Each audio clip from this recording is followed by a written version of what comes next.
live stream series. This time I'm going to be applying everything I've learned from practicing up until this point.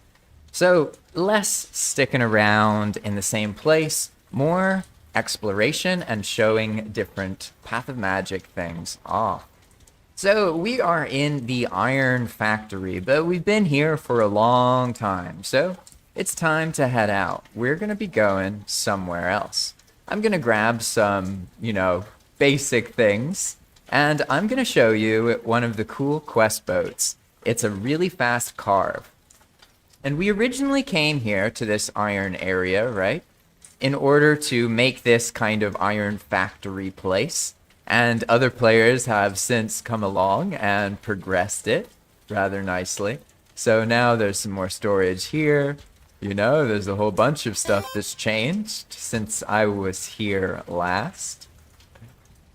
And we have this little task area, right? So anytime someone comes here, there's still more to do. I want to replace this area and adjust some other things. But for the most part, it looks like now, let's see what the upstairs is like. Oops, sorry. I made this very badly organized frame earlier, and let's see. Oh no, we can't even get in that way, so let's not...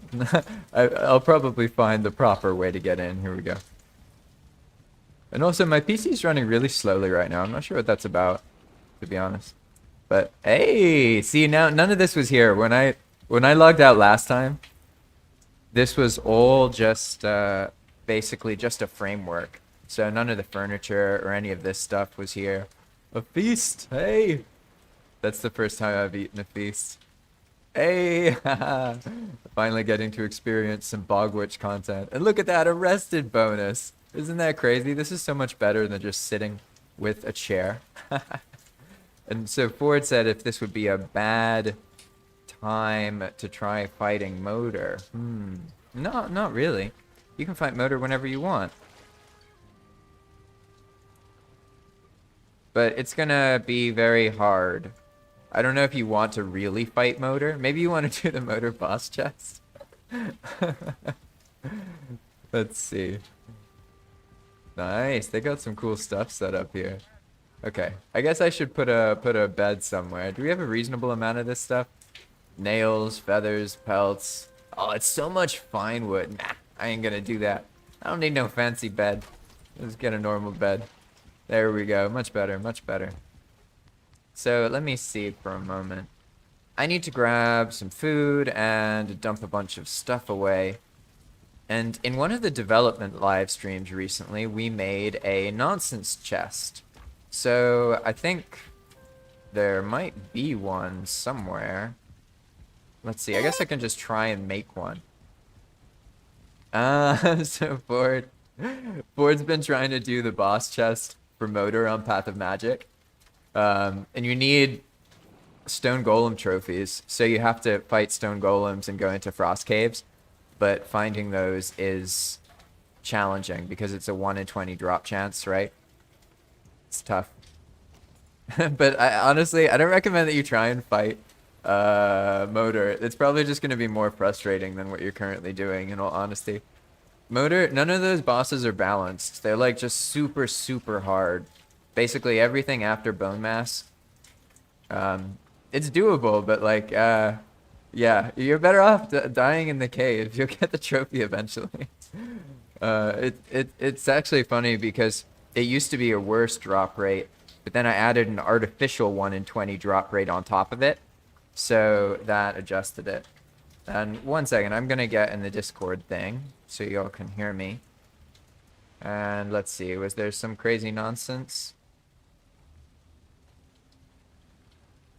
Let's see.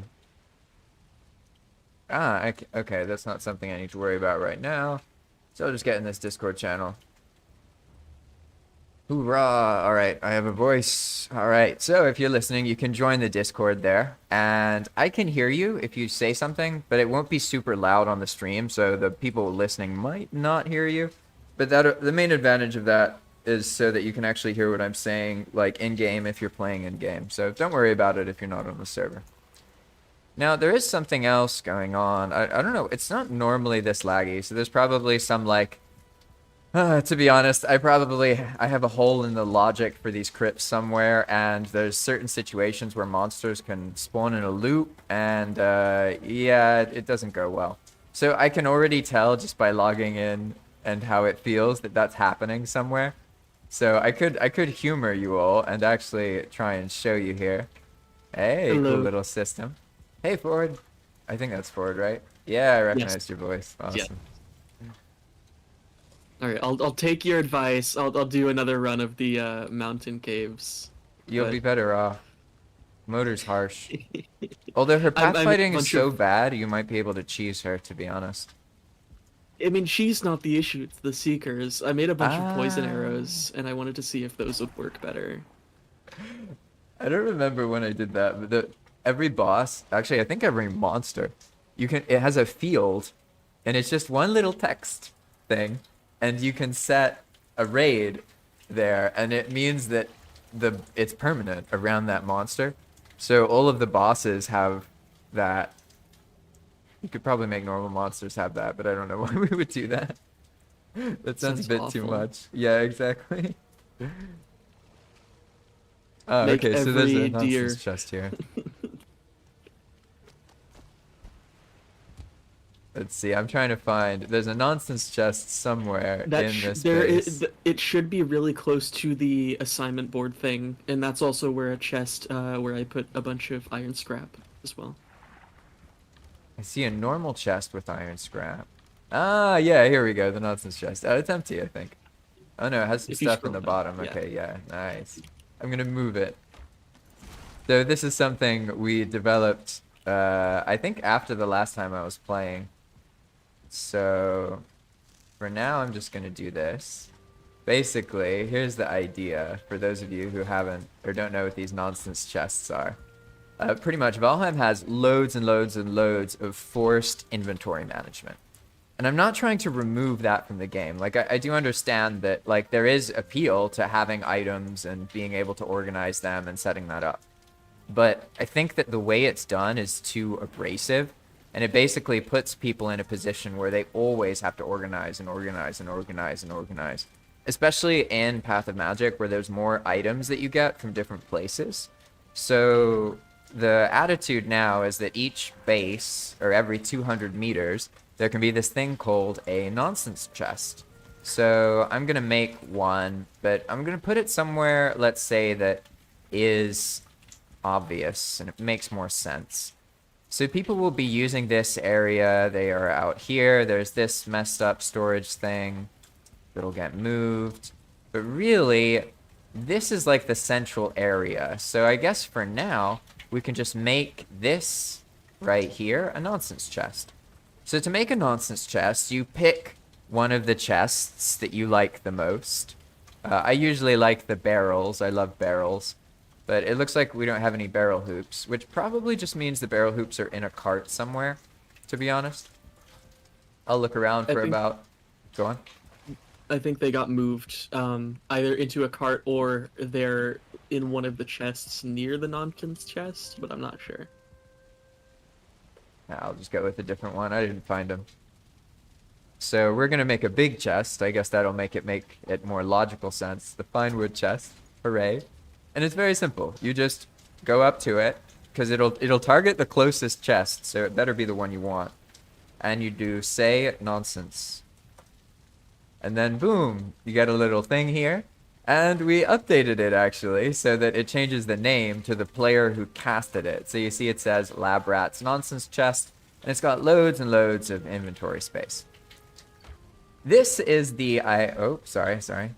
This is the idea to test the mechanic, because pretty much if we give people one way to dump a bunch of stuff into, and then when they're ready, they can take stuff out of that in a more organized manner, then ideally they won't be forced into organizing as much. So the people who organize will have a more, let's say, what's the word? Consensual relationship with it. You know, these things are important with people, they're important with games too. It's not really good when a game just absolutely forces you to play a certain way. I don't really know if there's ever good situations to do that, to be honest. I'm sure Palm Palm does that in many ways, so don't get me wrong. But for now, this is why nonsense chests are useful. You can just dump what you have in there. And normally in a typical Valheim situation, we end up with a lot of different places that have stuff, right? And that creates problems because then they don't stack, and we end up basically with a bunch of different piles, all of which might be one full pile. But by having one primary chest, it goes in here first, then theoretically we will reduce our load in the future. But I just implemented this mechanic. I still have to learn to use it myself, and this all takes time. A lot of these Valheim things are stubborn, let's say. The habits take a while to adjust. So here I'm going to try and illustrate a bit how one in practice will use these chests, because we don't have to have as many things in different places, and we can consolidate so that all of the unlabeled stuff is in one place, and we're just taking the excess away, right? And this mess here is actually because this storage system existed before the wall did. So that's why it looks so ridiculous. And we can actually just clear this whole area now because they've actually already moved a lot of these items, and this will allow the nonsense chest to just be filled with this stuff for now. But at this point, I'd say I've babbled enough. So what we're going to do is we're going to get out of this tower and do something more entertaining. Pretty much, I want to deliver a bunch of iron from this location to the Black Forest base. And I think the funnest way to do that would be to go back, to run back down the path, not with a cart or anything, because that would take forever, and grab the tune from earlier, which is a really fast carve. And then we're going to try and see how much iron can we fit on this tune, because there's actually a couple other mechanics that have come into play. So it'll be interesting for sure. But for now, it looks like we already have a foreman. So before I leave, I'm going to load up these kilns. Or not these kilns, sorry, these smelters here. And we want to get some of this smelted. And we don't have to, in general, you shouldn't leave the conveyor running. So we're just going to use the conveyor a little bit to load up all of the iron here. And we should just be able to do it this way. And now I'm going to load the coal. Oh, we don't have any. Wow, we tore through so much coal. That's crazy. All right, so in this case, we have very little coal. So I'll have to keep that in mind. It looks like we're going to load up the iron. Let's see if it works. I always assume after I leave and come back that things are going to get messed up, but it's all right. Obviously, we can do some more to make sure that things stay together on the conveyor better. But it looks pretty solid. Oh, hello, Kit, by the way. I didn't respond to your comment in time. Welcome, welcome. It's good to see you again. Or good to see your username, I suppose. You know what I mean. It's funny how often we speak colloquially, right? So here, I'm gonna go with just some basic stuff. I really just need a bow and some food and some arrows. And for now, we have everything in the bottom of this nonsense chest, right? So we can see here we have some frost arrows, fire arrows, poison arrows. Do we have any silver arrows, though? Those are the real game changer. Usually they run out quite quickly because of how powerful they are. But for now, we're going to take our 50 fire arrows and our... well, I'll just take like 20 of the frost arrows. And then we're going to use... what are these? Iron arrows? Yeah, we'll use these iron arrows as our normal arrow, okay? You'll see soon why I have to be careful with the arrows on Path of Magic. They are very, very intense, to say the least. So we are getting enough food, and we can get the food just over here. Let's see. And it looks like some people have very generously helped out and made food already, which is fantastic because I had actually run out. Let's see, do we have any ether? No. So let's go with our double here. Here we go. It's always good on Palm, especially if you're new. You should use more health food because there is a bubble blocking system with Path of Magic that allows you to get an invisible bubble shield that prevents you from dying in one hit. So you could take the most damaging attack in the game and still survive at least once. But you need to be able to activate that bubble shield in the first place. So a lot of Path of Magic is about like knowing how to use that mechanic because that's how you increase your survivability. And one of the easiest ways is to just eat more health food because then regardless of your armor, you'll be able to survive that first block. And that paired with the fact that when enemies die, they heal you. It helps you like have a better time when you're using health food. I found that in vanilla Valheim, the health food ends up not being as useful, if that makes sense, because basically you either play on normal mode, which is quite easy and then blocking's very, very powerful, or you play on harder difficulties where blocking becomes almost irrelevant. So the health food isn't quite as well balanced, especially once you start balancing it against all the actions that stamina food allows you to do, all the arrows it allows you to shoot, and all the eater food and all of the magic spells. Health food just becomes increasingly irrelevant. So that's why we've added these mechanics, the bubble blocking and the healing, to make melee more viable even in the end game. You can use monsters around you to heal and that kind of thing. So that's the idea behind it. But for now, let's turn this off. We've loaded our one conveyor.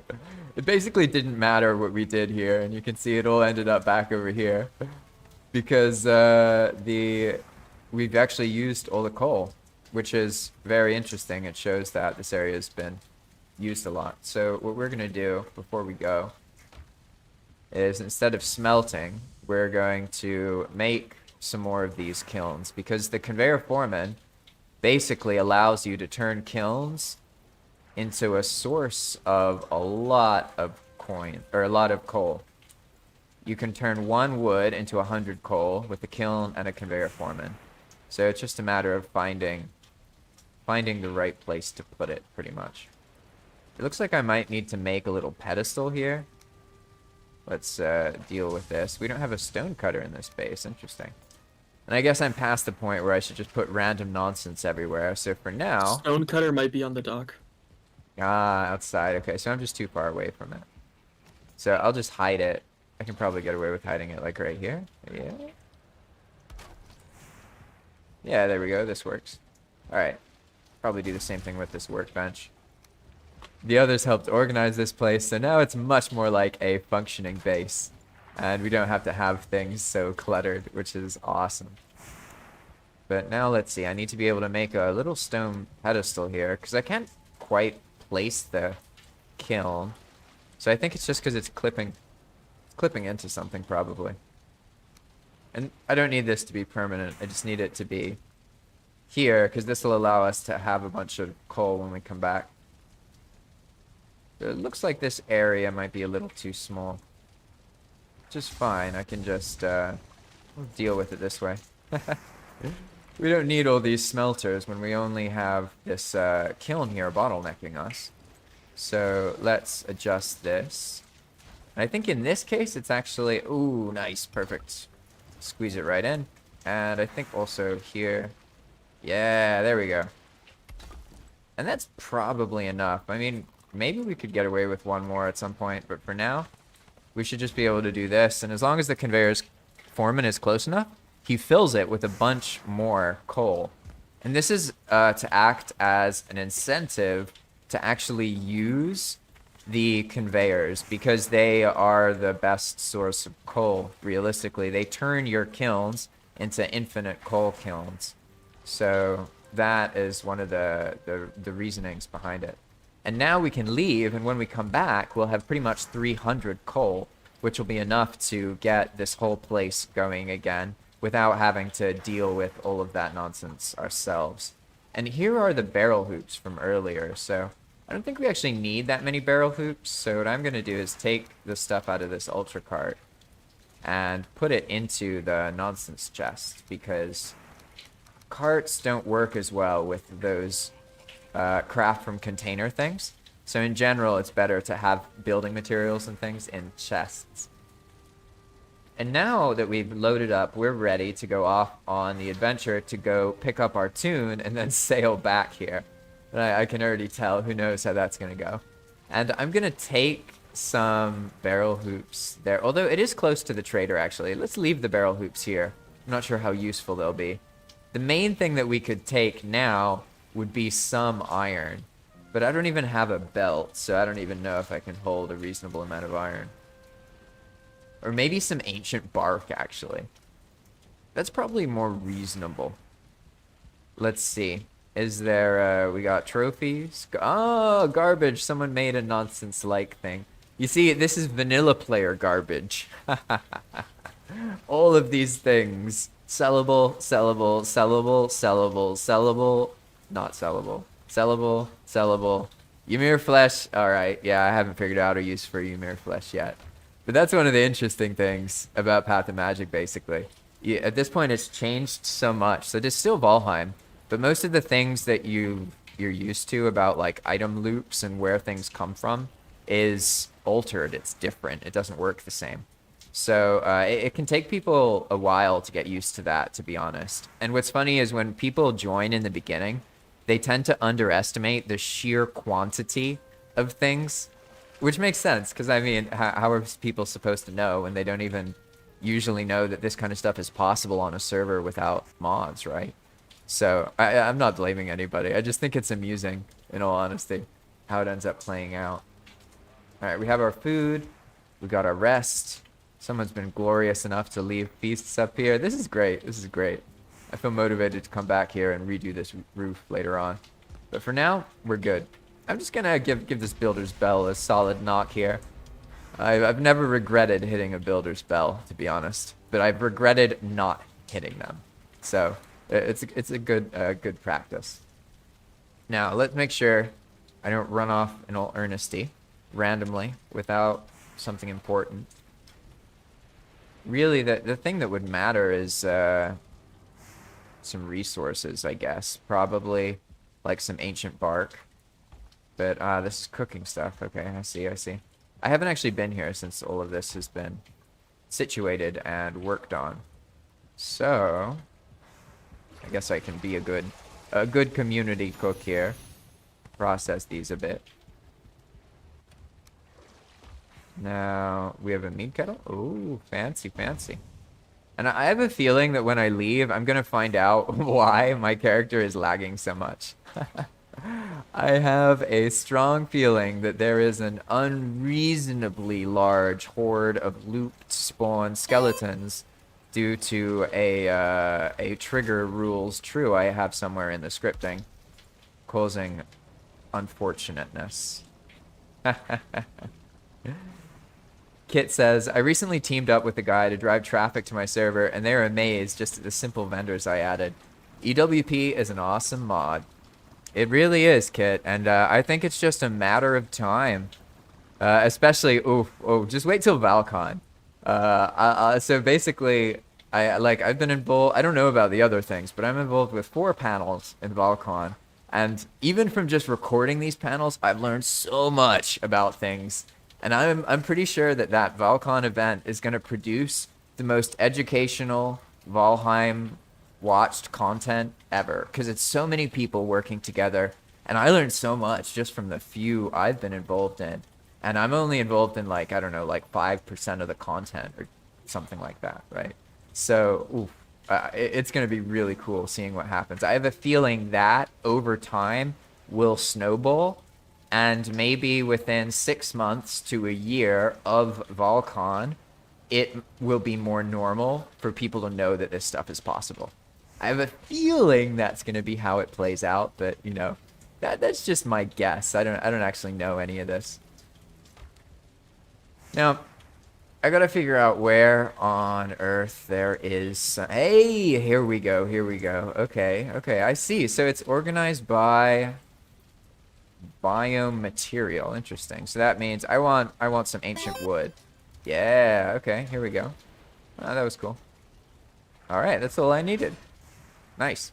This place is way cooler now, I can already tell. All right, it's time for me to run off. Hey, Hey, a stone. Ooh, this is awesome. Hey, I love this for. This looks great. I like how you incorporated this part into the conveyor too. Wait, which part? The dock, the stone dock, sorry. Oh, thank I you. I'm think you glad. did this, right? Yeah, yeah, yeah. Yeah, this is perfect. Huh. I'll go through and like on OJ, I'll deepen the area because I want to make this area really convenient to use. So then like I Yeah, I can see was this Barden is like a little bit out. when I was Those making things are it, I so was a big. little concerned because I didn't know that much on how you wanted the dock. No, this is But perfect. This is really perfect. It's very easy to access. We'll just adjust the like the area where the foreman is, or sorry, not the foreman, the area where the blacksmith is so that it connects into the dock. Make sense? Because right right, now we yeah. have to like go all the way around, and obviously that's not good. But all right. Yeah, that's awesome. Good job. So now basically I need to go run off and get back to the Black Forest base. So good news, everybody. We're leaving the swamp and going on an adventure. The problem, though, is before I do that, I want to see, as you can tell, it was really laggy, right? And now look at this. Now, and sorry, when I said laggy, I mean like my computer wasn't running Valheim properly. Also, Little Rooster says hello. You can probably hear him. And that happens. That's something I need to address, basically. I have a loop in the monster spawning scripts somewhere, and in certain situations, it causes too many monsters to spawn, and that messes everything up. But here it's okay. Like, this is normal. I can tell the combat's, like, more fluid. But when I'm at the base, something's going on, which means that probably in that sunken crypt, something weird has happened. You want to go? You want to go, Mr. Elite? Yeah, I got this guy's so tall. I feel like he's so big. He's so big. With the elites, you can just like circle them to the right, and you'll usually avoid their hit. But you see, because I ate so much health food, I survived. That's the kind of nonsense you need to get used to. Oh, Dark Souls style you, mister. I wonder, does his weapon hit actually have like an angle? Or is it like a more horizontal thing? Because I think you can take advantage of the angle, right? And each enemy has like a either counterclockwise weakness or a clockwise weakness, right? So in this case, if I always go this way, he usually misses. Whereas if I go the other way, I swing into his hit, right? Yeah, if you sit down, that's a good idea, Yannick. I should have tried that. I didn't see your comment in time though. I don't know what's going on with that lag over there, but I have an idea actually. I can probably just respawn this crypt, and then it might fix it. I have a feeling there's some monstrosities up there that's making this lag situation happen. So let's just, I'm just gonna run that one time before we go. It's quite easy to trigger respawns on Path of Magic. All you need to do is get 999 coins and then take it to the dungeon and build a pile of coins, and it's going to automatically restart that dungeon. And in this case, I think that's going to be enough for us to clear this lag, because I have a feeling I know what it's from. So I'm just going to sell the rubies to this this burger right here. There we go. And now we'll have enough to have 999, and that's all we actually need. And I'm just gonna put this here for now. All right, cool. You see how much more laggy it is right now? I feel quite confident that something's wrong in the dungeon. So let's see if this actually fixes anything. We're gonna trigger the respawn. Boom.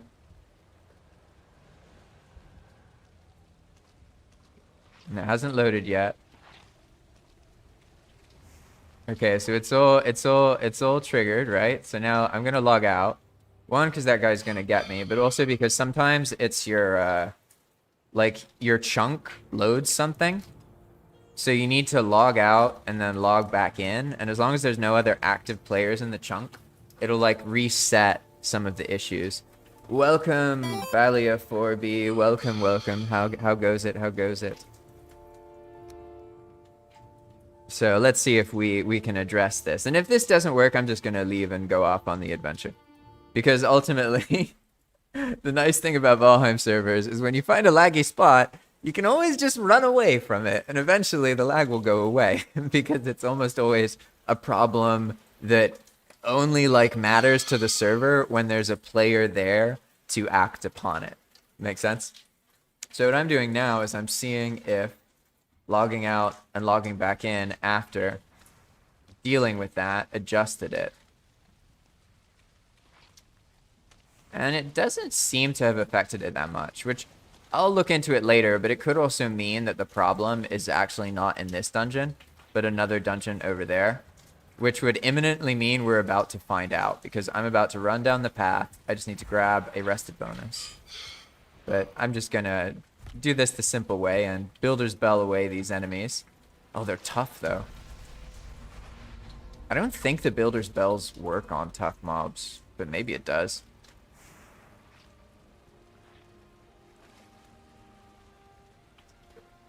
Alright. Now, you see, you have to be very careful on Path of Magic with the elemental arrows, because you can easily, like, completely ruin something. Especially with fire arrows or frost arrows.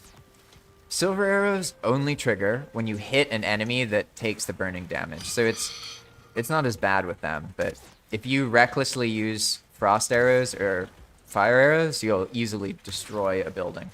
So you have to be careful. You can also easily kill yourself that way, of which I'm sure you'll see once I leave this laggy situation here.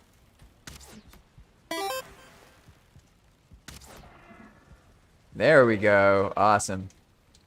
So Ballet of 4B. This is a different version of Valheim. It's a server responded version basically. And I make YouTube tutorials about modding things and changing it in a way that's vanilla friendly. So most of the things you're seeing, like it's multi-stream to different platforms. So that might explain why you're confused about what I'm talking about. But I'm probably responding to a comment in the YouTube chat that you don't see. But yeah, welcome.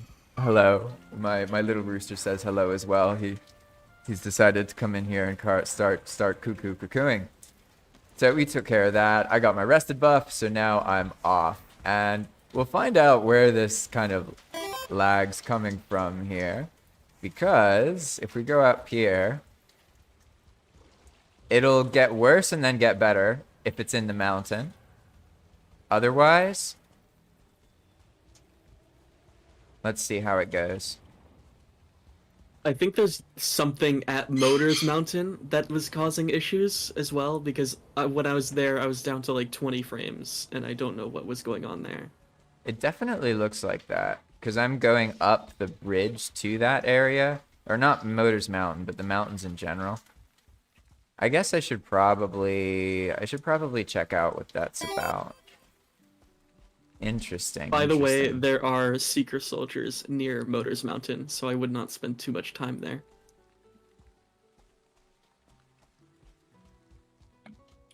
Oh, I think they're in the river. I gotta deal with this wolf. I guess so now I gotta decide. Do I do some like maintenance development stuff and figure out what's going on with this situation? What do I do? Ooh, there we go. I got the bubble block. Lucky. So do I do the maintenance thing and figure out what the lag is? Because basically the lag comes. I know what the lag is caused by. I just don't know how to stop it from happening. It's an accumulation of spawners, so that makes problems. Don't worry about it, Balia 4B. You're good. Welcome, by the way. It's probably going to be confusing for you because this is a very, very different version of Valheim. But I'll give you a very quick intro. Path of Magic is a version of Valheim where you don't fight the bosses to progress, and it's no map, no portal, and there's this one main path that goes through most of the world. It goes through all the ashlands, it goes through other things, and it's up to the players to like build bases along the way and do things that they're interested in. And it emphasizes a really challenging world that makes building more rewarding because people actually use the buildings more often than in situations where you have portals and all of that stuff. So let's see what's going on. I guess for the benefit... wait, what? And why is it all clear now? What the heck? I was more laggy and now I'm fine. What changed? It's the same area. What? Oh, you know what? Maybe it was from that sunken crypt, because me just resetting the dungeon wouldn't unload the assets. That would actually have to be triggered by something, so... Oh god, this wolf's gonna give me a hard time. Mr. Wolf, leave me be. Can't you see I'm busy? I'm distracted speaking about things. It's better that you don't bite me, please. Don't eat me. I'm gonna choose the plains over that life. That looks more friendly than where I was. Oh gosh, just freaking death skeetos probably. This looks like a bad time, but I guess that's better than dying to that wolf. Yeah, that's a certain bad time. So I either freeze to death or there's the... God damn it. Alright. Hey, you guys chill out. Alright. I'm certainly gonna die to a death skeeto now. This is my fate, isn't it? Maybe I can get... God damn, he's fast. Maybe I can get back onto the path before something atrocious happens. I can head over to try and escort you. It might work. I might die before then. This guy's so fast, holy moly. Let's see. Yeah, so interesting. Oh god, no, I didn't make the jump. Oh, I made it. Okay. Oh, that was so close. Holy crap. Okay, I'm just gonna run. Screw this. I'm not setting a checkpoint in those guys. Jeez. What's that goblin's problem? Dang. Alright, well, the starred monsters in the plain certainly is scarier. Dang. Well, whatever was making me lag a bunch is not happening anymore. I'm sure my stream is laggy, but I meant that the Valheim client was having problems. So I think maybe I messed something up in that sunken crypt. And probably the other dungeons have frost caves, and maybe there's some loop in when the frost caves spawn. So I have to do like a dev session where I debug that and I do the commands to like look at all the objects and count them.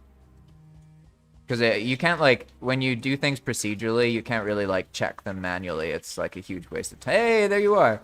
Welcome. Alright. Where is the base you were talking about going to? The one I'm going to is in the Black Forest. Basically, it's close to the meadows, like the beginning. Very close. Is it near the Bard Mare or Bannered Mare? It's a little past that, but yeah. I didn't bring any wood. Oh, and then I forgot that other stack of ancient wood. Whatever. I have ancient wood at my base if you'd like.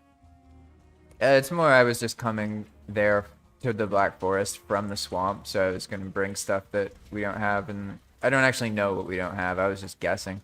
It's not really important, to be honest. I see. I have a bit too much ancient wood, actually, after a journey. I don't know how I have it, but like half of my wood chest is just ancient wood. Hey, that's good. Now, like, there's something you can think about, and also anybody who plays on Path of Magic. One of the things we're working on is making it so, like, everything has uses by being converted to coins, which you can then use to purchase materials to work on your building projects.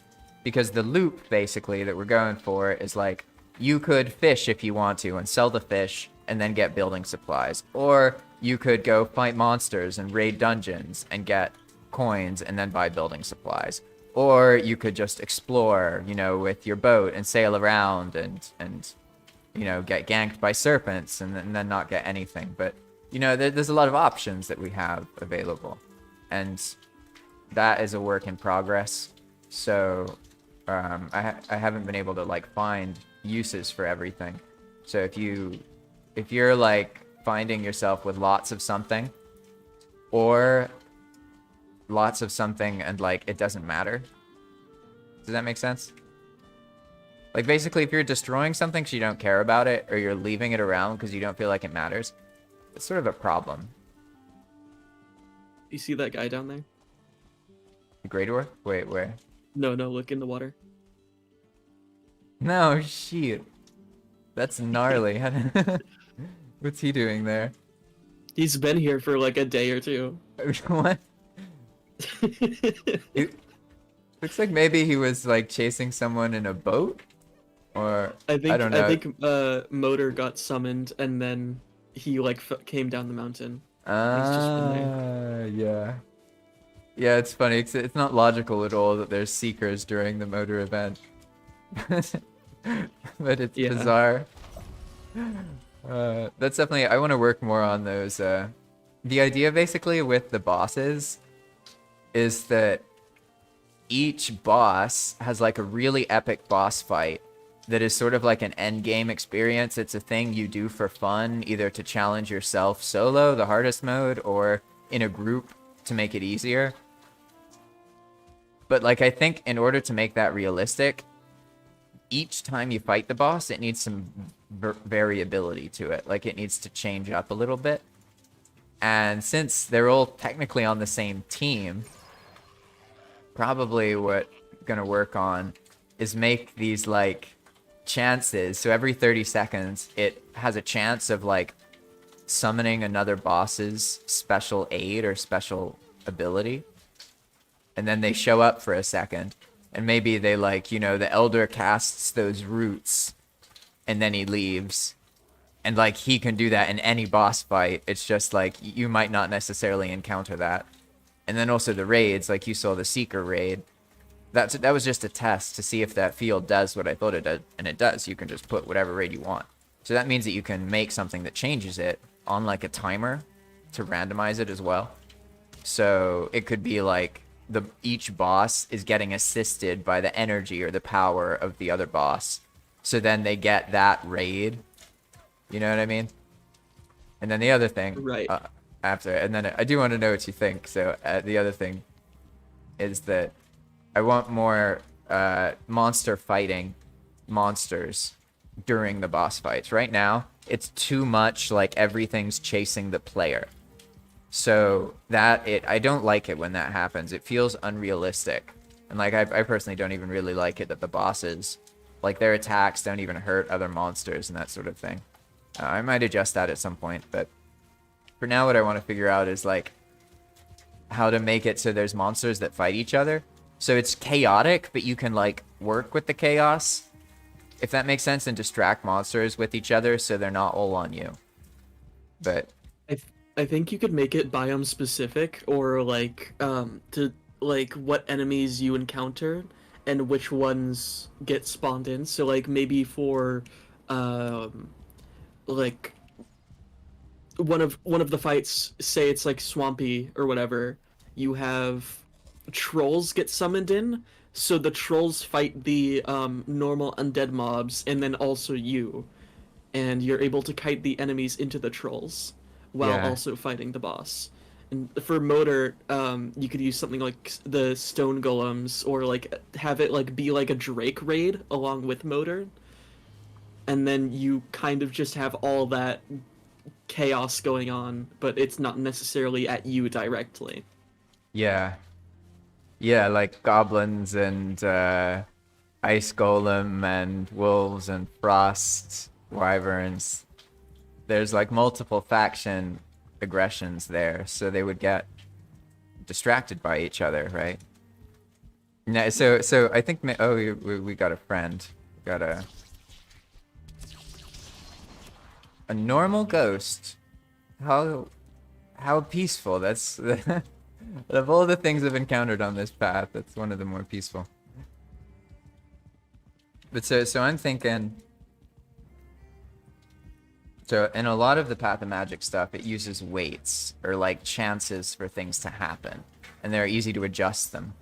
So each boss fight can have it so that most of the time, it's like biome relevant raid, right? But then it rolls a chance every, like, say 30 seconds, and on average, I don't know, it triggers once per boss fight, twice per boss fight, whatever. It adjusts that to make it work. But the idea is that then when that event happens, you can spawn in like a temporary version of a boss. So they'll like behave for a little and like start one of their attacks, and then you could have them disappear. And also adjust the biomes like raid for a little bit, so that for the next, 2 minutes or whatever, it's spawning that boss's monsters. Because I want to give the impression that like all of the Forsaken know and are on the same team and can tell you're trying to kill one of them, and they come to intervene and make it challenging. I have a feeling that that will really help give more replayability to the boss fights, because it's very hard to actually like reward boss fights properly, because the rewards tend to be irrelevant. So I think if we lean on the reward being the fun of the experience, so to speak, and we make it like as interesting and replayable as possible, I think that might work better than like the bosses having some reward that the players really want. Just because, I mean, it's the end of the game, like truly, especially on Path of Magic, like if you're killing the bosses, you're killing really powerful things. They're not just like normal ones. Hey, we made it. that was nice. I've never actually been here. Well, This I think is the I've more... been here, but not in here. This is Star has been working on it, and it's way prettier since I was last here. It looks very, very, very cool. I love this. The dividers here, they look awesome. Yeah, this I is like the base. when Go on. bases have defined like sections, so it feels like instead of one big open room, you have like multiple little alcoves or whatever, where you can like go and do whatever you need to do, and it kind of makes sense. Easier on the mind too. Yes. The idea with this one, well, at least for the frame in the beginning, was that it's sort of like a spine. So like you go, and then there's that twist to it, and that's like the central area. And that's how it started. Why is there a sign here that says finish? Oh, finish this area, like work on it. I see, that makes more sense. I took it as finish with 2 N's. Like the language. I was like, what? I mean, it's close enough to Nordic, I suppose. Oh, I like these little recommendations. These are cool. Got some little notes about how to do stuff. This is all different. When I was here, a lot of this wasn't done yet, so this whole area, and blessed be Star, because she lost a lot of it in a reroll, but when basically the server lost its saving ability and was overwriting its saves, which unfortunately seems to be because I was using smooth save. Once I got rid of that, that stopped happening. So it looks like something I do on Path of Magic makes smooth save like break saving sometimes, which is tragic because it's a cool mod. But it is what it is. And I'm gonna remember to place a bed here. Probably a good you're idea. right. Whoa, look at this. Oh, this is epic. This place is so ready now. This is awesome. I like how this is like the attic of the kitchen. That's so cool. Good job, Star. I think it was Star who did all Star this. did fantastic. I think so. Very It was cool. Star, Teensy, Baby. And Teens as well. You're right. You're right. I have seen her working on this as well. Very cool. Yeah, I just grabbed one. And by the way, this actually, for any of you watching this on YouTube, Path of Magic is a free to join public EWP server. So you can join as long as you have PC Valheim. And you don't need any mods. I have a pretty open mentality about it. So as long as you don't cause other people problems, you can pretty much play how you want. Ah, here you go, Flip. Sorry. That was very rude. Yeah, I shut the door in your face. It was excessively rude. So I'm gonna go run to the center of the world to show them where to get here, basically. Because one of the things about this base is it's like more of like a receiving spot for the two-star Droger. That's not. I thought you were this two-star Droger, and I was like, you look different.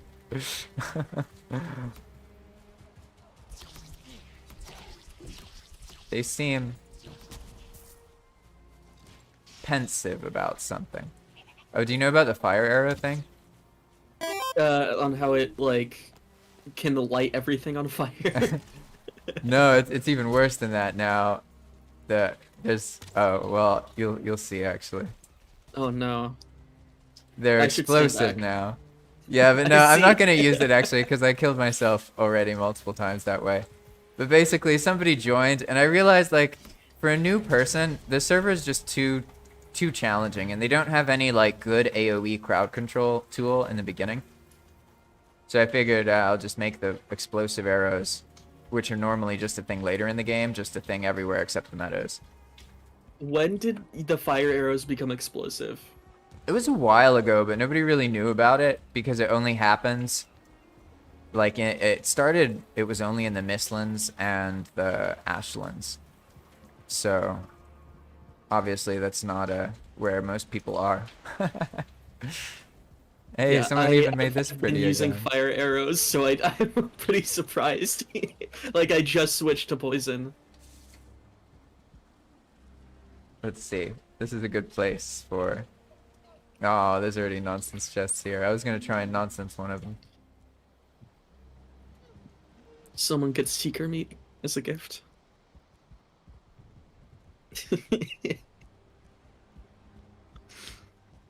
So, on Path of Magic, to anyone who's interested in joining or playing, there's this long, long path that starts in the center of the world. And you don't have to make a new character. Oh, great. Odin's there. Hey, I got corpse run. I got lucky. Haha.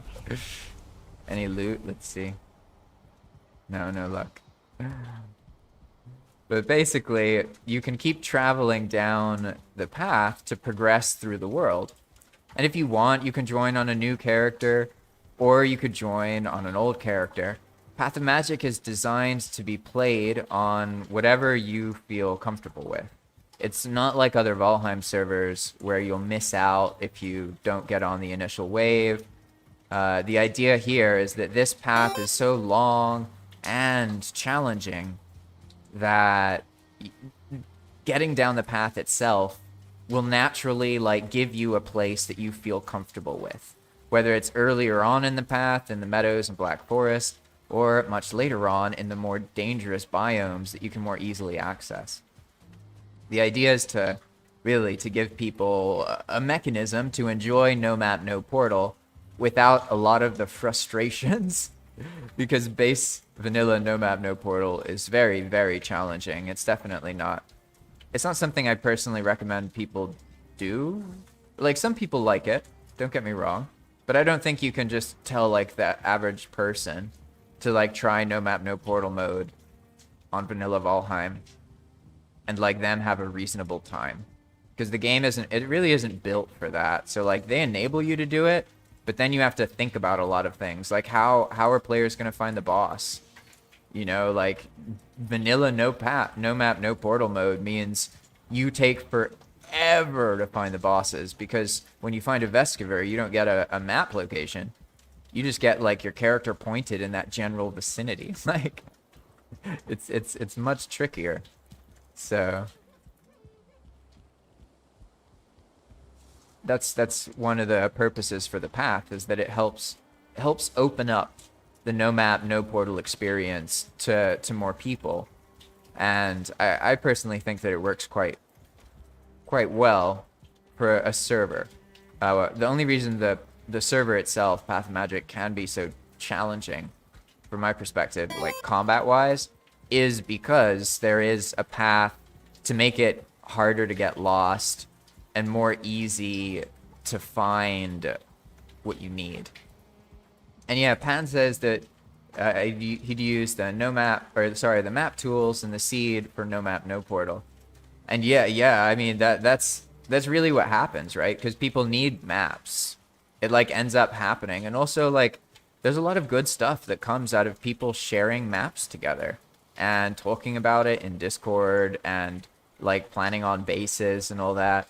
I think that that builds value in the game. More of the problems come from when people can always know exactly where they are. In the long run, it just kind of breaks some of the long-term immersion of the world.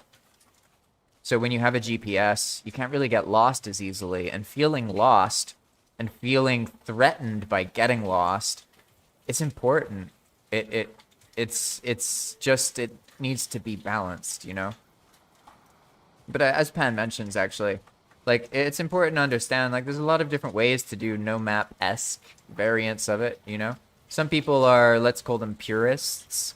So they want to go all no map entirely, never look at a map, only explore.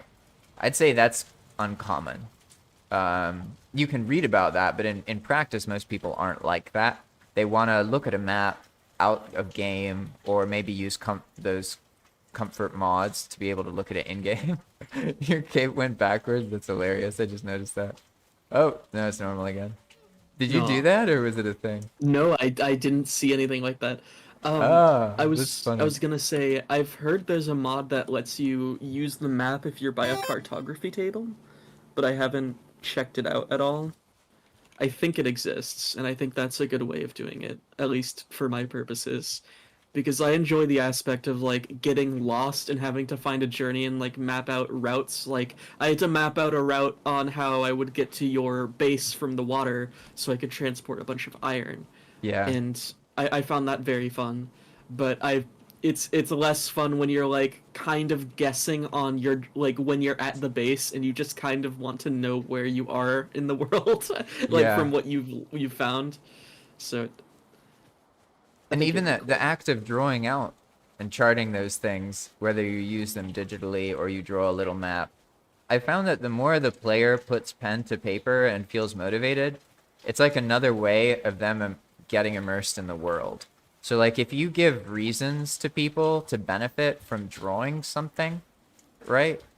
It tends to work well. I think so at least. Like in my case, it's the same. Like whenever I build something, I genuinely enjoy that part of just making some like bad sketch in a really rough like piece of paper or something. Like I genuinely love that. I enjoy it a lot, even though it's not fancy. But what other game makes you like make drawings like that? It's not as common unless you're building something or creating stuff, right?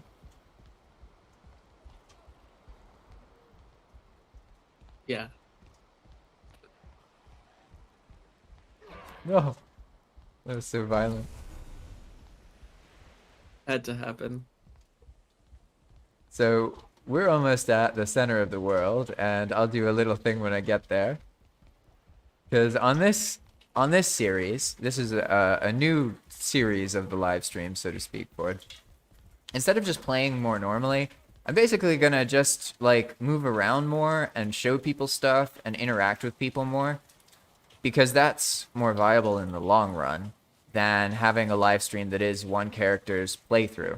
Even it's funny how I talk about how people like when they play Palm, they have to learn new situations, right? And like the same thing is true for me too. I have to like unlearn old habits I have from Valheim. So one of them is like, oh, I have a character and a playthrough. I should do a live stream of that. But really, I should just make an interesting live streaming series that's entertaining and educates people that they can participate in. That's what's important. Make sense? Yes, this is the center, right? Yeah, this is the center of the world. And so obviously, I'm basically just gonna like introduce people a little bit to why things are the way they are and like joining in general. So first I'll address Pan and Star, who Pan says, what's the plan? I see you moving to spawn. Yeah, that's why I'm moving to spawn. I want to show people what they're gonna see as soon as they enter Path of Magic, because this is like gonna help them join the server, right? So if I make it more clear what's gonna happen and what to expect, then I think they'll have an easier time because like the biggest problem in my head with Path of Magic right now is you can't just assume that it is like normal Valheim. You're going to get killed for trying to do the things that you're used to working. And that, if people don't know about that, it's very abrasive, right? So I need to do a better job of managing people's expectations. So Star says, I used to sketch out my Sims houses all the time. Yeah, that's cool. That's an interesting point about The Sims, actually, because that is another game where you're creating or designing, right? So it makes sense. And let's see. So when new players join, they'll show up here. And immediately, it's not simple. I don't want it to be complicated at the entrance.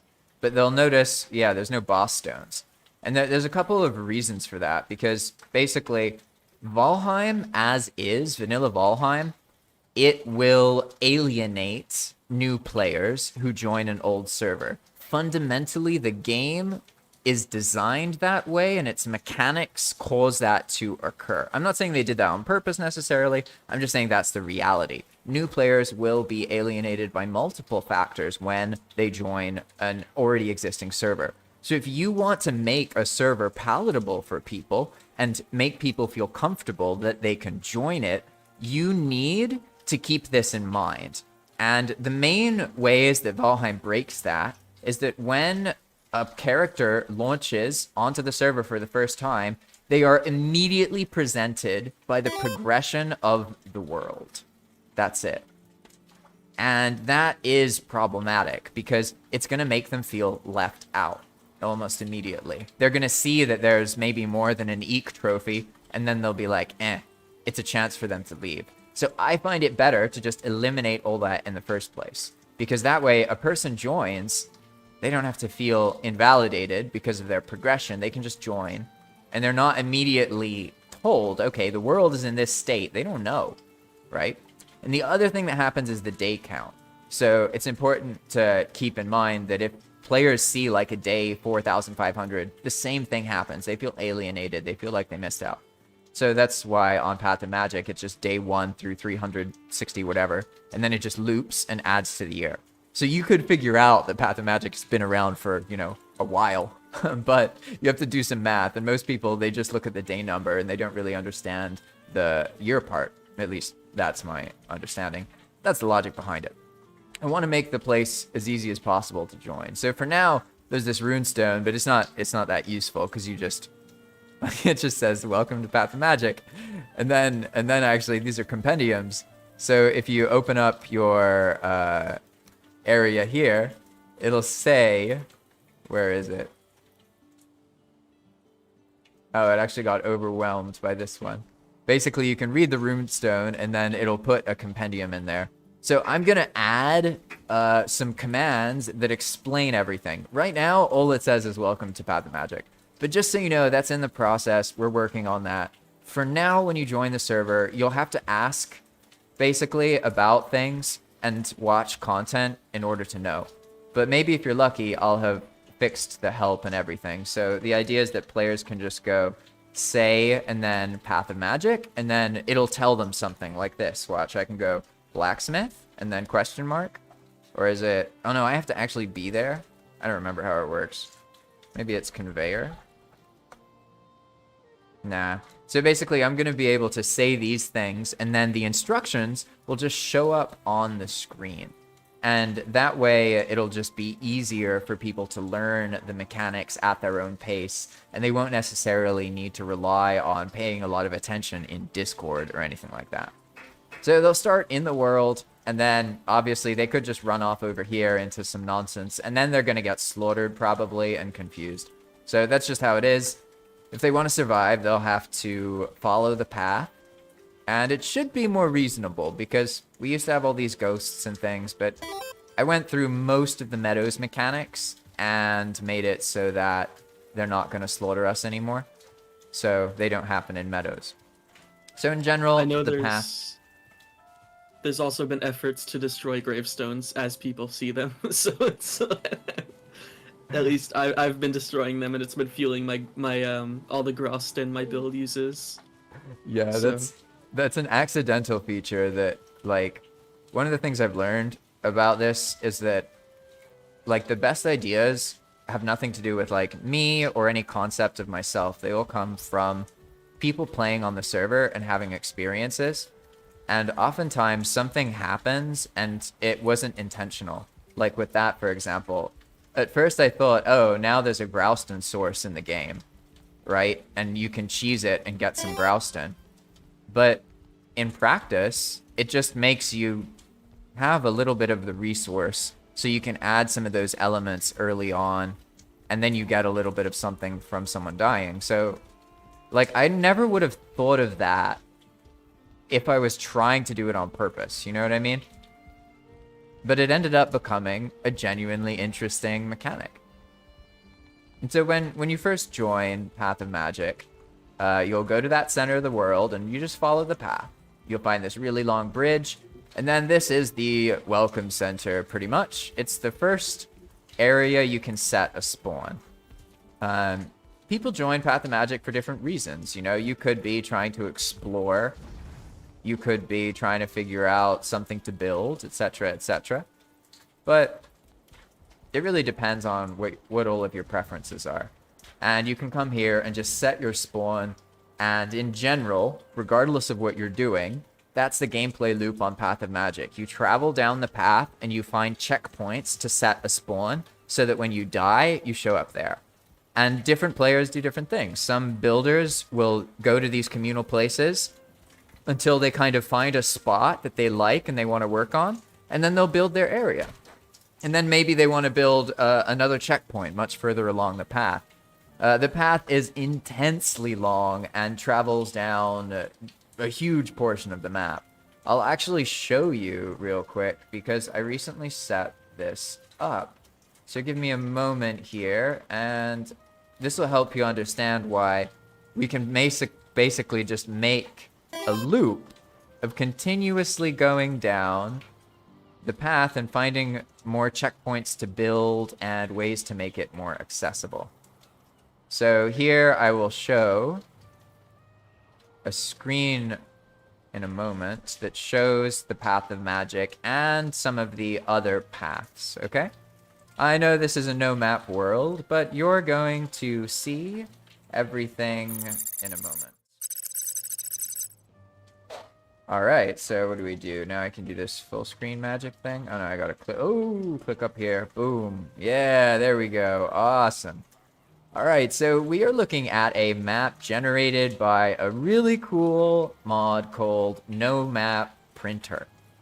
And it gives you these resources that you can use, basically, to make maps. Because, as we sort of alluded to earlier with Ford, making maps is a really fun part of No Map, even though that might seem counterintuitive. So what I'm going to do now is give you a brief overview of the entirety of the Path of Magic and what you can expect from where it'll go in the future. Pretty much, you join and you're in the center of the world, right here. The path itself progresses down through this area, let's call it the Town Meadows, where people have a relatively safe meadows that they can just build their first base and get started. Because a lot of people, that's what they want to do when they play Valheim. They want to join, find a spot in the meadows, build a base. Maybe if they feel into it, they'll keep going. But that's what they're looking for. That's where you can go. In general, to experience Path of Magic, you need to stay along the path. So if you want a more like traditional no map, no portal experience, you can go to the east, especially the northeast. That area is almost completely unexplored. But I recommend that you start off by traveling down the path and exploring it, stopping in areas that you feel interested in and where you feel comfortable. Remember, it's a very dangerous world here. You can see the path goes a long way here. It passes these 3 mountain peaks, goes into some plains and a swamp area. The iron factory that we're going to be sailing to in a little bit is right here. So you can see that you can actually run all the way back up here. Right? We, at the moment, are in this area, right here. And we came from all the way over here to the Black Forest base, right there. And then earlier, you've been seeing me play all the way down here, all the way to this swamp right here. But this, this is only a tiny part of the Path of Magic. Believe it or not, I'd say this is about a quarter of it. It goes a lot further. So we can look at this entire area here and see that there's a whole bunch of pathing up here. That's from the path to Ashlands. So if you want to explore that, that's got a whole bunch of buildings and history you can take a look at. But for now, we're going to ignore that. Because what happens is the path goes from here, and then it continues over the ocean into this area, which is like a Yagluth goblin area. And then over here, across another dangerous goblin area. And then over here, and then into a developed area referred to as the Ark. In this area, there's Black Forest and docks and a whole bunch of stuff. So this region here is like, it's almost like a town area. There's a lot of stuff in that little spot. So let me readjust. And then once you get there, you're basically in Path of Magic, let's call it mid-game. Once you get past this stuff, really once you get past, you start using the sky bridges, you are in the mid-game era. And then you can progress down, and you see the path goes all the way through here, through these mistlands. And this is a very dangerous area at some point. So part of my, practice here on this live stream, I will be going to some of these areas, staying there for a bit, and building checkpoints. Because the further you go along the path, the more dangerous it gets and the less checkpoints there are. There is a lot of coverage here and a lot of places for us to build and set things up for other people. We can see that after this area, we got this area, which is the last chance that TNC's been managing, which is called last chance because it's the last checkpoint before you get to the Ashlands portion of the path, which, as you can see, goes here and stretches through the entirety of the goes through the heart of the Ashlands across multiple areas that are forts. And there's even a whole city area that's safe with invincible walls called the Citadel. So players can go visit the Ashlands and be safe in the Citadel. But once you leave the Citadel, it's incredibly dangerous. And the rest of this path is very, very challenging to stay alive on. You'll need to really understand combat and mechanics in Path of Magic. So it actually continues, and believe it or not, the path goes beyond the Ashlands. This is what I'm saying. This path is the backbone of the progression. We can just keep going on and on and on. And it goes from here all the way up over here to this fancy place right here. This is Fader's Island. There is a whole alternative progression system in Path of Magic where if you go to this magical location, there's special altars for every trophy in the game, and you activate each altar with a trophy. And once all of the altars are activated, aka you have collected every trophy in the game that's not a boss trophy, then you can summon Fader and fight him here, irregardless to your progression or whatever. So I'm going to be showing this off in another series on the live stream. But then that isn't even the end of it, because there's the whole Deep North, right? That is going to have content and everything. So this is where I'm open-minded about the future of the live stream and of Path of Magic. For now, the path ends here, but it could keep going, and I can make campaigns of different islands. I can make entire live streaming sessions of different experiments, and really these continents, I mean, look at these two here. This is just screaming for a path. Look at all this interesting stuff. You got a bunch of safe Black Forest bordering a bunch of dangerous mistlands. I mean, that's a great combination right there, and some solid mountains. These are some really interesting continents that it's going to be a blast to path through. But for now, let's get back into our actual situation here. Hello, I ranted a while there. Yes. And basically, you wouldn't have seen any of that either, but I was showing No, I was watching, don't worry. Cool. Now people can, basically, I might clip part of that and then use that to make an intro video, basically. Because I want to think make it as easy as possible for people to join at this point. that, and then using something like shorts or whatever might be a good way to introduce people as well.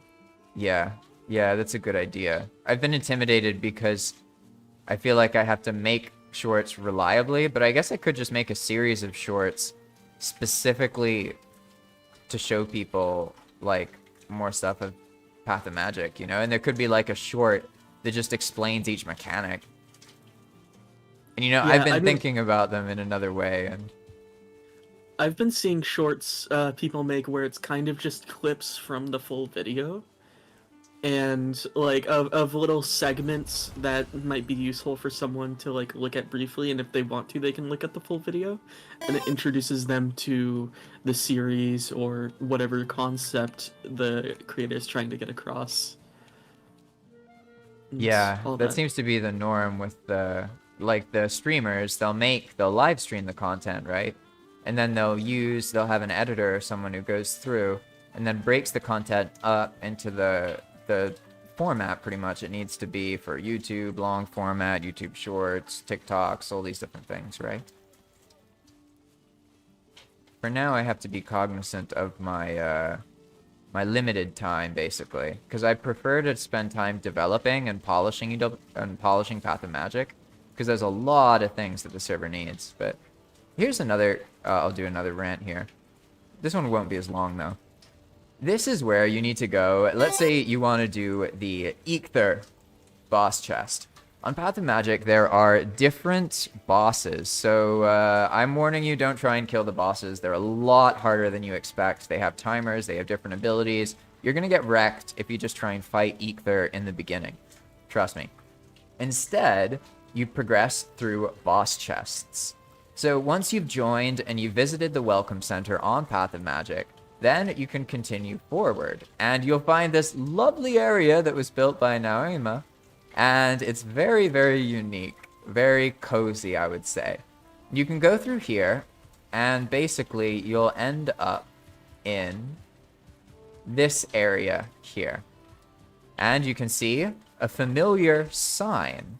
This is the Eek Stone. So this is where you can place an Eek trophy if you're lucky enough to get one. But be careful, because the trophies are temporary in Path of Magic, and the stone will eventually eat it. And if we keep going around here, we see there's a little bit of nonsense going on here. I want to get my bubble block, thank you. And normally there's not going to be a troll. We'll take care of this troll, don't worry about it. But when you join, this is what you're going to look for. You're looking for this Eek altar, because it has that fancy-pantsy boss chest right here, that Eikthr's chest.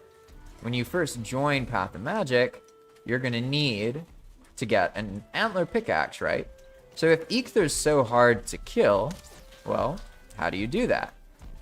We will show you momentarily after this troll is no longer such a threat. There we go. He's a doom troll now. Nice. All right. Good, good, good. Hey, silver necklaces. Awesome. There we go. Now it's much calmer. So you'll find yourself here, and this is where you do the first part of your progression for Path of Magic. You'll read the runestone, and it will tell you what you need to do, which is to place one boar trophy, one pile of flint, and one neck trophy into the chest, okay? And so you just fill this chest in the right order with those things, and it will be struck with lightning, and you'll get the progression item, the antler. And then that's it. That's how you progress in the beginning on Path of Magic. You don't do these just boss killing things. That mechanic has been altered. Instead, boss fights are a mid to end game experience done with strong gear or trying different strategies and mechanics. They are not how you progress through the biomes. On Path of Magic, you progress through the biomes with these chests. And if you don't use the chests, you're in for a hard time. You can just summon this the same way. You know, if I had 2 deer trophies here, I could just summon Eikthyr. But it's not the Eikthyr you're used to. So, you know, I know as much as I say this, people are still going to join. and then get ganked by Ether, and that's how they're going to learn about the chest. You know, it's sort of set up that way. Ford, have you fought any of the... Was Motor the one you fought that's been a... I I tried to fight Motor, and then I was ganked by about 1,200 Seekers, so I'm preparing better for next time. Yeah, Motor... We haven't worked on Motor yet. So basically, Motor... on all the bosses except Fader... Oh, sorry, let me rephrase. Ether, the Elder, and Bone Mass are balanced. So they're the way they are supposed to be. They are killable, but it's very challenging. But then everything after that, until Fader, is just, like, completely absurd, and I have no idea how to do that. So I'm going to go through at some point and make mechanics for the boss fights and balance everything. And that's what we're going to be doing, basically. But until then, you should expect Motor and Queen to be very, very overpowered and ridiculous. They're not balanced. Mm. I think Chrome is in a decent situation. Yeah, so he's surrounded by serpents, and there's actually a mechanic for that. And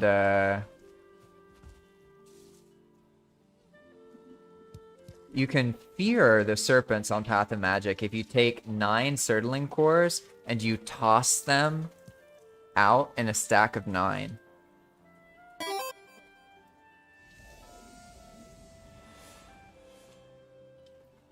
Ah, yeah, Pen, you fought Queen, right? That's right. Well, I'm glad that the Queen seemed more realistic. I do remember, actually, I think I added some Diverger spawning to that, because I was looking at the script the other day, and I was like, oh, someone has done something with the Queen here. Oh, he has no Surtling scores. He's screwed then. Well, I mean, serpents aren't the worst thing. They feel like the worst thing. I haven't had any issues. I've been able to knife fight them, but that's just me. You've been knife fighting the serpents? Yeah. How do you do that? I need to learn. Well, you have a black metal knife. I need to get me one of those. I'm still running around with this shit and dagger. Well, that might be the chitin dagger might be better for if you want to like empower it. Hey, that's like, a good level it. idea. I didn't even think about that. That might be a good way to show the empowering system. It is Especially really 'cause easy it's to get cheap. black metal, though. It's easy to get it, but you have to be able to smelt it. That's true. Yeah, good point. I'll have to make a huge overcomplicated blast furnace black metal forge. My That'll be entire later. journey of like fighting Motor and everything has just been so I can upgrade my cooking station by 1 level. I mean, the motor gives some really, really useful stuff. And so we have meandered back up here. We've come closer to the actual center of the world. And there are some runestones here which can help introduce you. But I'm actually going to redo this help system so that you can just do say and then learn the stuff, because it'll be a lot easier to keep that up to date. The runestones are all handled by one single string of HTML, which is a lot of like editing back and forth over and over again to get everything to be where you want it to be. And it's way easier to do that without having to do it in-game on the runestone. So probably I will readjust these runestones once to be about things that I don't think are ever going to change. But for now, they serve as a way. You could go there if you want to learn about some of the mechanics, but some of the minor details are wrong.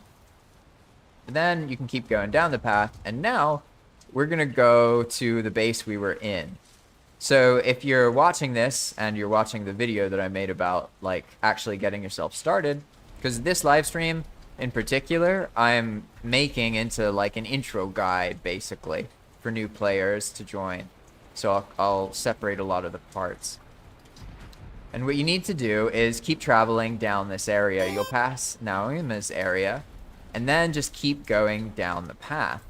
And we're going to show you how to get to the Black Forest base, which is that nice fancy base we were at earlier. And it's really where you want to go once you've done the Eikthyr stuff. that's where you'll probably want to wait until that point, because the Black Forest on Path of Magic is very, very intense and long. It's not like the Black Forest you're used to. You're probably used to Grey Dwarfs in the Black Forest, but in Path of Magic somehow it ended up being an undead forest, which is why this wool is here. There are Grey Dwarves and Trolls, but there's a lot of combat you're not used to. A lot of combat of, you know, things fighting each other, etc., etc., etc. And that's something I try and lean into. I really, really love multi-monster combat. I think it adds a lot of depth, and it helps reduce the difficulty curve, because players can learn to pit the monsters against each other, instead of just having to fight everything with gear. We've come at a very spooky time. Yeah, that's how it is. You know, whenever you want to show something off, it's going to be dark and misty. But at least we still have the mist lights, because we haven't died or logged out since getting the buff from the tune. And that's so once I get back, that's what the next part will be about. Because I want to get some iron to this Black Forest base, but in like a more reasonable, fun, and entertaining way. And probably the best way to do that is by using the tune to go really fast, and then using some cargo crates or some other feature to see if we can expand the inventory. Because Path of Magic has these things called strong cargo crates, which people don't know about. You can make a cargo crate like the ones from the cart, except it has a lot more health, so you can rely on it to not break immediately. And you'll probably have an easier time if you join and you're trying to get to this Black Forest part, because it won't be so misty. But you pretty much just follow this path, and then you keep going, and you're gonna get to a spot where there's a Christmas tree on a bridge. And that's going to be the point where you're almost there. That's like the landmark. Let's see. Pan said that he tried fighting the queen today. Fighting serpents on the shore of the plains. Huh. Yeah, I guess that makes sense considering how many there are, right? And serpents themselves don't actually have that much health. Like, the 2-star versions have a decent chunk of health, but it's not like some crazy amount like some of the other monsters. And then Jake in the bushes says he harpoons them and whacks them. Yeah, it makes sense using the harpoon. I loved my boat last night. Serpents destroyed the longship, and we barely made it to the Ark. Hey, but you made it though, right? That's cool. I didn't know these things can appear here. Yeah, the migrating Loxen. Yeah, like I said, the Black Forest is crazy. There's some situations where there's forest wolves, there's forest Loxen, there's more undead in general than everything else, and a whole bunch of other nonsense. So here we are. We've found our Christmas tree. The Christmas tree, or the Yule tree, so to speak, is a good landmark, because now we're actually on a bridge over a river, although because of how misty it is, it's very hard to tell where we are. I don't think they're having a good time. There's some kind of mob over density. It like got more laggy for you, right? Yeah, I think they're fighting over there. So here we are. You can stop at this point, and somebody has conveniently labeled some things, which is awesome. They called this base Lab Rat's Quarry. I think that's cool, actually. It does have quarry elements here. Ooh. What on earth happened there? Oh my god. What is going on over there? That looks bad. I see. So we came at a good time. Let's take this troll somewhere else. He seems to be doing bad things. There we go. Yeah. Ah, Star was saying help. I didn't realize Star was saying help, to be honest. I Hey, look, more people who join, and the first message from some platform is them sharing Discord info. Why do people even, like, does that even work? I feel like that's like when people on YouTube comments, like, spam to watch their videos. It's like, it doesn't actually do anything. It's just something people get scammed into paying someone to do for them, and then it does nothing. Sorry, I was responding to, like, getting comments on Kick about that kind of thing.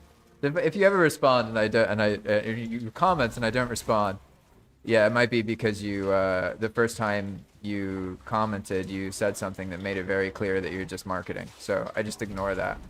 Although I guess I'm not ignoring it because I'm reacting to it. I'm falling for the tricks. All right, It's let's make sure I don't die here. Content. Yeah, I guess. I don't really need to make more content though. I feel like I make enough content.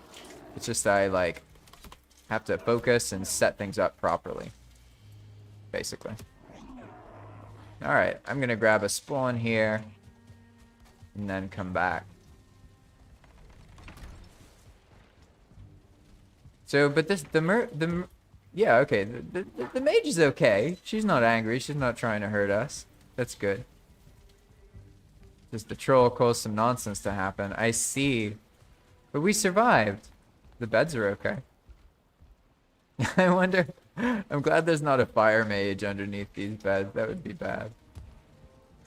I tried doing that last time and they just blew up the whole place pretty much. It was an absolute mess.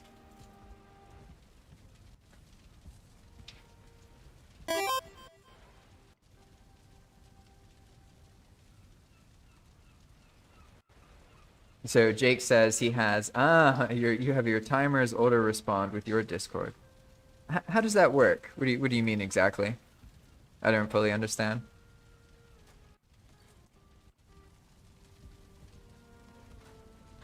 This place looks so nice though. It's very cozy here now. Very, very cozy.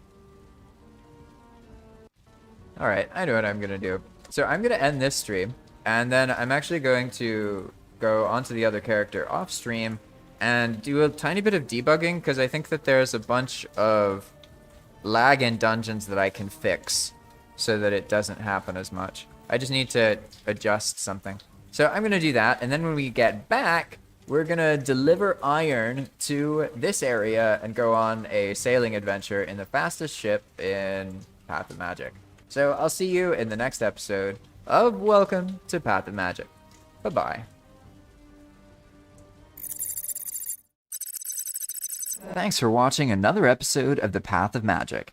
All of the crazy nonsense that you've been seeing so far has been done with Expand World Prefabs. Expand World Prefabs is a fantastic server-side BepInEx mod developed by Yer. And if it wasn't for Yer's hard work, none of this would be possible. So I strongly encourage you to support Yer if you can. And if you're interested in supporting my work, there's two ways that you can do so. By getting your own dedicated Valheim server at Zap Hosting. I've got lots of tutorials showing you how to set everything up, and it doesn't even take that long. All you'll need to do is go to the link in my description, zaphosting.com/jpvalheim. That'll get you set up with the BepInEx server straight away, and then you just need to change a couple config files, and I have all of the information that you need for that. The second way is to support me on Patreon, and you can just check out the link in the description below if you're interested in doing that.